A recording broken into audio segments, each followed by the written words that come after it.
Good evening. You are now with me, Anigui, for TVS Nightline. We begin with this story.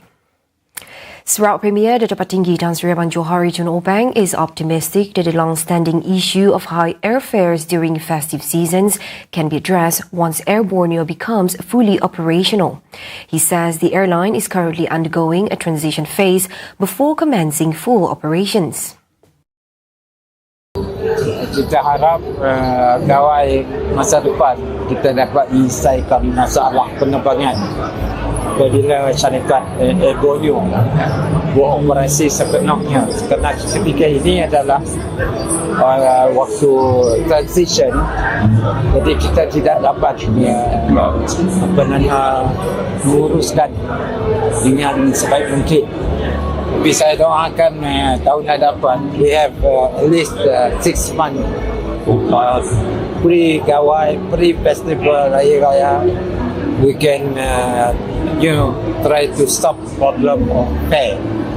Hari ini akan membolehkan mobiliti rakyat kita yang bertugas di luar Sarawak datang, dan juga rakyat yang bertugas di Sarawak untuk balik kampung mereka masing-masing. Met by reporters at the 2026 Gawai Dayak Open House at the Unifor Complex earlier today, he said the initiative is a practical approach and expressed hope that more flight subsidies can be provided to help reduce airfares. Sarawak Deputy Premier Dato' Alma Douglas Ugambas left it to Premier Dato' Patinggi Tan Sri Abang Johari Tun Opang to decide whether he will continue contesting or step aside in the upcoming election. He declines to comment on speculation that he may not defend his seat in the next election. Uggah says he respects the wisdom of the Parti Pesaka Bumi Putra Bersatu PBB president in determining the party's direction and ensuring leadership continuity. He also describes leadership transition as a natural process and part of Sarawak's political development. I leave it to Yang Mabamat Premier, our President of PBB. He has the wisdom to determine whether a leader should retire or continue, because we have seen tradition in Sarawak. I also came back from West Malaysia to come here, and leader come and go because we are getting old, we are running out of ideas, we are men to be able to keep up with the technology. So anyway, we leave it to the Premier to decide.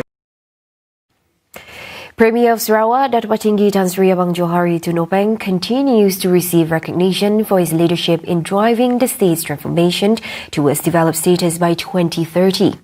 Former Deputy Chief Minister Dato' Patinggi Tan Sri Dr. Alfred Jabu describes Abang Johari as a humble, people-centric leader who remains committed to the well-being of Sarawak's multi-ethnic communities. He says the Premier's consistent presence at Gawai celebrations reflects his commitment to engaging with the people and understanding their aspirations at the grassroots level. He adds that Sarawak continues to record major achievements under Abang Johari's leadership, including attaining high-income economy status ahead of target.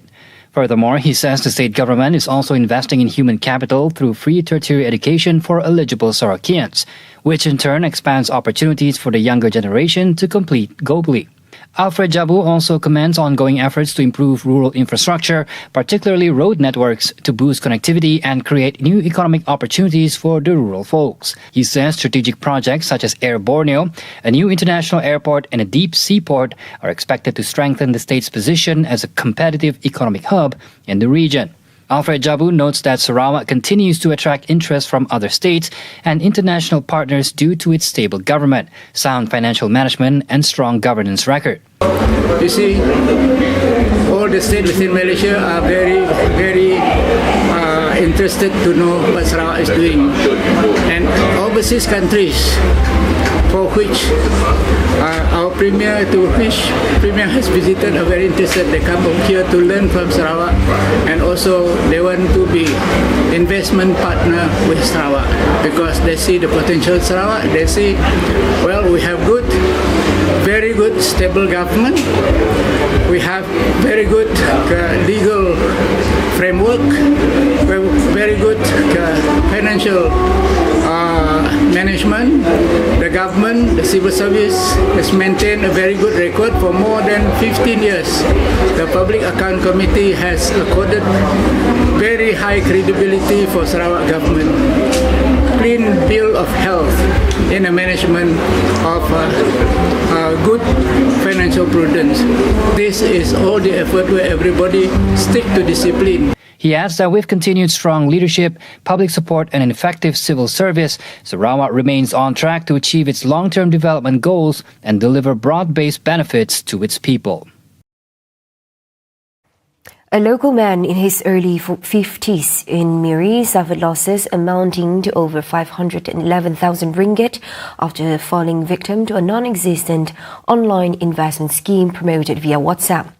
Miri District Police Chief ACP Mohammed Farhan Ali Abdullah in a statement says a police report on the case was lodged on May 30th. He adds that preliminary investigations revealed that the victim first made contact with the suspect on March 18 of this year after receiving a message from an unknown number. The suspect then continued communicating with the victim before introducing the investment scheme that promised high profits in a short period. Attracted by the offer, the victim agreed to join the scheme and was directed to visit a special link and make multiple payments to several bank accounts provided by the suspect. However, after the payments were made, the suspect continued requesting additional funds on the various pretexts, claiming it was necessary for the victim to receive the investment returns. The case is being investigated under Section 420 of the Penal Code for cheating. Farhan advises the public not to be easily lured by online investment offers, promising high returns within a short period. He also urges the public to verify the legitimacy of any investment scheme through Bank Negara Malaysia and the Securities Commission Malaysia, as well as check phone numbers and bank accounts via the PDRM Semak Mil portal before making any financial transactions. Farhan reminds victims of cyber fraud to immediately contact the National Scam Response Centre NSRC at 997 for assistance, especially if the money transfer has just been made.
Hello there and welcome back.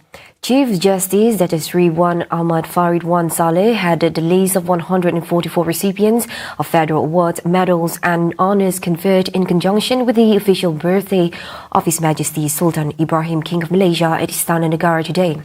63-year-old Wan Ahmad Farid, who was appointed the country's 17th Chief Justice on July 28 last year, was the sole recipient of the Darjah Suri Setia Mahkota, which carries the title tune. Sultan Ibrahim conferred the 2026 federal awards, medals and honours at the investiture ceremony, which Her Majesty Raja Zahra Sofia, Queen of Malaysia, also attended. National track cycling champion Dato' Muhammad Azizul Hazni Awang was conferred the Darjah Bhakti, the country's highest honour, for his outstanding achievement and contributions to cycling and elevating Malaysia's standing on the world stage. The Darjah Panglima Mangku Negara, carrying the title Tan Sri, was awarded to the Chief of Defence Force General Dato Sri Malik Razak Sulaiman, Inspector General of Police Dato Sri Muhammad Khalid Ismail, and Country Garden Pasig View Sundran Berhad Executive Director Dato Dr. Daing Al Malik Daing Ar Rahman.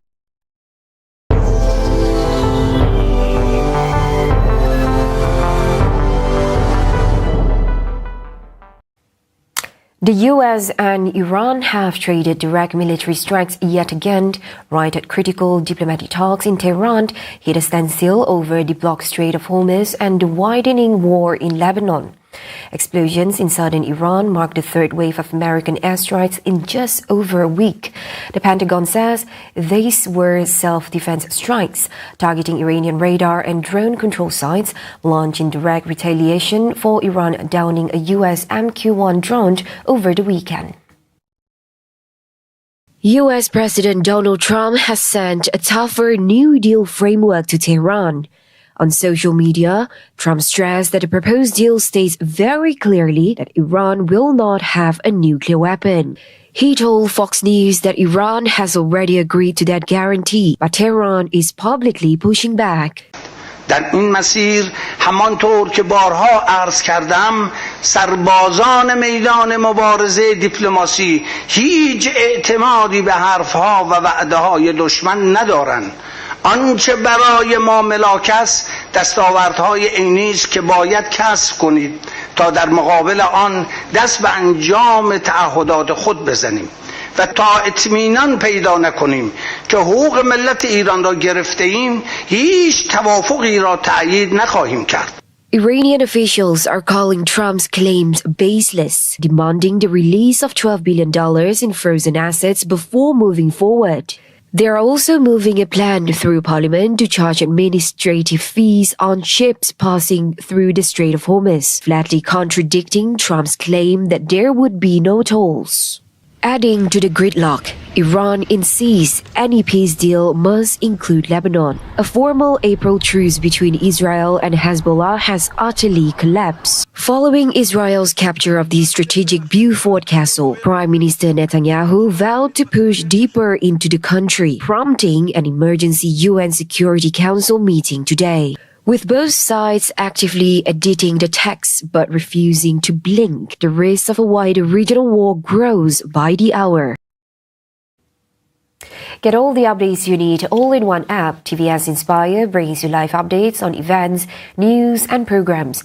Available now on the Apple App Store and Google Play Store.